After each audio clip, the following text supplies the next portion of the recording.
위코문트입니다. 청와대와 검찰의 싸움 2편을 시작하도록 하겠습니다. 이제 1TB 자료를 저장하는 시대인데 이렇게 자료를 수백만 개 만들어 각자 따로 보관하게 된다면 이걸 어떻게 다 회수해서 폐기를 할 수가 있을까요? 자료를 폐기하고 뭉개는 건 불가능할 겁니다. 보는 눈이 너무 많고 검찰들이 2013년 윤석열과 같이 이성윤 서울지검장의 수사 외압을 폭로하게 되면 박근혜 정부처럼 위기에 몰리는 단초를 제공하게 될 겁니다. 또한 이번 검사장 인사에 이어 수사 실무를 맡은 차장, 부장, 검사까지 인사를 진행하면 윤석열 검찰총장에게도 꺼낼 비장의 무기는 있습니다. 힌트를 드리자면 바로 2013년 최동욱 검찰총장이 여주지청장으로 있는 윤석열 검사를 국가정보원 대선정치 개입 의혹 수사 당시 특수수사팀으로 임명해 수사를 지휘할 수 있도록 했던 것에서 단서를 찾을 수가 있죠. 추미애 법무부 장관이 결국 윤석열 검찰총장의 의견을 듣지 않고 검찰 고위간부 인사를 8일 저녁 기습 발표했습니다. 이번 인사는 윤 총장의 손발이 다 잘린 인사였고 문재인 대통령의 입장에서는 임기 2년에 검찰총장을 자르지는 못하니 참모들을 한직으로 발령내면서 사실상 윤 총장에게는 나가라는 메시지를 보낸 것이죠. 또한 윤 총장 마음대로 수사를 못하게 막겠다는 의미이기도 할 겁니다. 그럼 윤석열 총장에게는 어떤 대안이 있을까요? 첫 번째로는 수사 직접 지휘입니다. 검찰청법 제12조 1항은 검찰총장은 대검찰청의 사무를 맡아 처리하고 검찰 사무를 총괄하며 검찰청의 공무원을 지휘 감독한다 라고 규정하고 있습니다. 또한 동법 제7조도 검사는 검찰 사무에 관해 소속 상급자의 지휘 감독에 따른다고 명시하고 있죠. 친정부 성향의 이성윤 서울중앙지검장이 수사를 방해할 경우 이를 막기 위해 윤석열 총장이 법에 따라 직접 수사 상황을 보고받고 지휘를 할 수가 있습니다. 두 번째는 2013년처럼 특별수사팀을 꾸려온다입니다. 2013년 국정원 댓글 조작 사건 때 여주지청장이었던 윤석열이 특별수사팀 팀장을 맡았던 것처럼 검찰총장은 특별수사팀을 꾸릴 수가 있습니다. 특별수사감찰본부 설치 운영 지침에 따르면 검찰총장은 대검의 독립적 지위를 갖는 특별수사감찰본부를 한시적으로 설치, 운영할 수 있다라고 되어 있습니다. 국민적 의혹이 제기되거나 사회의 이목을 끌만한 중대한 사안을 처리하기 위한 목적에 한해서죠.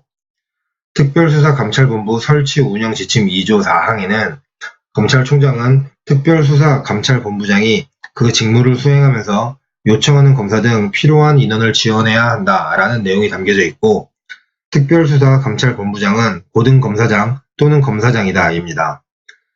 3조에 따르면 특별수사감찰본부장은 검찰총장이 명한 사건을 수사, 감찰하고 특별수사감찰본부장은 그 결과를 검찰총장에게 보고해야 하며 특별수사감찰본부의 위법 또는 부당한 활동에 대해 검찰총장은 서면으로 시정명령을 할 수 있다라고 되어 있습니다. 특별공조 동원 및 동시수사 활동 지침도 있습니다. 이 지침은 검찰총장이 특별공조, 동원 또는 동시수사를 명한 사건 등에 한해 각 검찰청 간 공조수사를 할 수 있다라고 규정하고 있습니다. 이때 대검찰청 지휘 또는 조정에 의해 수사나 내사가 실시됩니다. 다만 법무부가 이에 제동을 걸 가능성은 다분합니다. 특수팀의 검사 구성은 파견 형식이기 때문이죠. 설령 윤 총장이 특별수사팀을 꾸려 한동훈 반부패 강력부장 등을 부른다고 해도 법무부가 한동훈 부장검사를 다시 보낼 수가 있습니다. 앞서 조국 전 법무부 장관 일가의 사모펀드 관련 비리를 수사한 검사도 서울 남부지검에서 서울중앙지검으로 파견이 되었는데 이 검사는 법무부의 요구로 검찰이 조 전 장관을 재판에 넘기기 전에 복귀했습니다. 세 번째로는 윤 총장의 전략적 사퇴가 있습니다.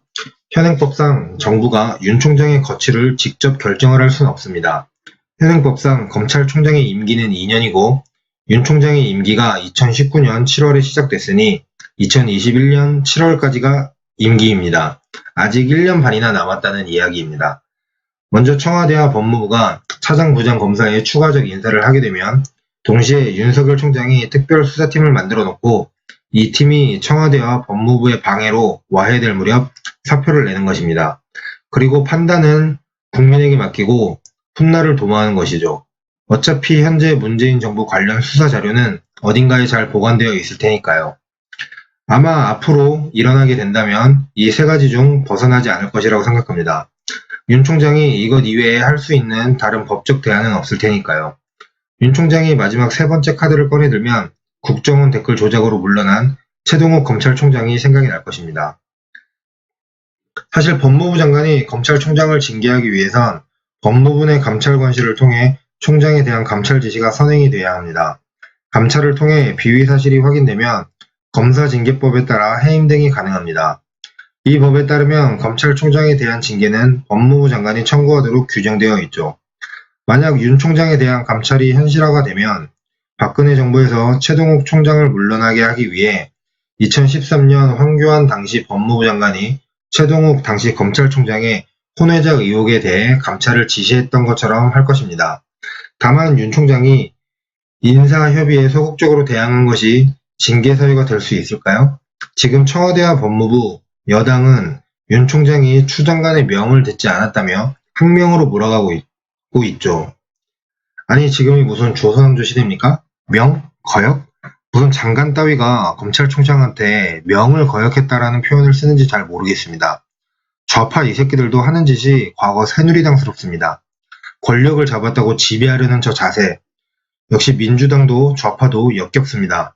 박근혜나 자한당과 다르지 않아요. 조국은 과연 이런 상황에 대하여 과거에 뭐라고 했을까요? 이놈도 진짜 웃긴 놈입니다. 윤석열 총장은 청와대 비서관실을 압수수색했습니다. 그리고 윤석열 총장은 멈추지 않겠다라는 의지를 보이며 대통령 직속위원회와 균형발전 비서관실을 압수수색합니다. 현 정권의 입장에서는 윤석열을 어떻게 해서든 막아내야 하죠. 문재인 정부와 민주당은 급할 겁니다. 그를 막아야 하기 때문입니다. 9일 국회 본회의장에서 추미애 법무부 장관은 법무부 정책보좌관에게 지휘감독 권한의 적절한 행사를 위해 징계 관련 법령을 찾아 놓으라고 지시를 합니다. 징계할 대상자는 윤석열 검찰총장이겠죠. 이미 윤 총장을 징계로 해서 과거 박근혜 정부의 최동욱 총장처럼 쳐내야 할 것입니다. 지금 당정청이 합심해서 연일 윤석열 총장을 압박하는 모양새인데 이거 쉽지 않을 겁니다. 윤석열을 이순신처럼 나를 쳐내려면 쳐내라고 나오고 있는데 현재 청와대나 법무부가 명분이 있나요? 또 이런 기사가 하나 나왔습니다. 대전과 대구, 광주에 검사장 자리를 남겨놓은 것이 검찰의 충성 경쟁을 유도하기 위한 것이 아니냐라는 것은 매우 개연성이 높은 추론입니다. 고려말 재상 이인임은 이런 말을 했습니다. 내가 원하는 사람은 자신을 위해서 무릎을 꿇는 사람이라고 이야기했습니다. 쉽게 자신의 욕망과 욕심을 위해서 무슨 짓이든 하는 사람을 원한다는 의미죠. 자, 이 말이 맞습니다. 하지만 옳은 건 아닙니다. 왜냐하면 모든 보스가 자신들을 위해 무릎 꿇는 사람을 원하는 건 아니기 때문입니다. 내가 돈과 권력을 욕망하여 아랫사람도 그런 사람을 원하는 것이고 내가 공공이익이라는 이상을 지향하게 되면 아랫사람도 그런 사람을 원합니다. 돈을 원하는 사람은 돈만 주면 절대 주인을 물지 않습니다. 권력을 원하는 사람은 권력만 나눠주면 절대 주인을 물지 않죠. 문제는 개인의 그런 욕망이 아니라 윤석열 총장처럼 그게 공공이나 조직을 위한 욕망을 가지면 그 사람은 통제하는 게 불가능합니다. 공공을 위해서 자신의 목숨을 버리기로 한 사람을 돈이나 권력을 준다고 매수할 수 있을까요?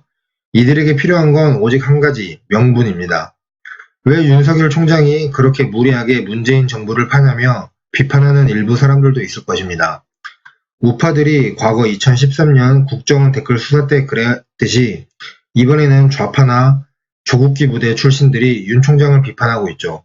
아마도 이번 싸움은 결국 윤석열 총장이 패배할 것입니다. 하지만 문재인과 청와대는 이런 상황이 윤석열 총장을 이순신으로 만들고 민심을 들끓게 하는 것이라는 걸 전혀 모르고 있습니다. 결과적으론 윤석열 총장이 패배하는 것처럼 보여지겠지만 실제로는 윤석열 총장이 승리하는 싸움이 되어버릴 겁니다.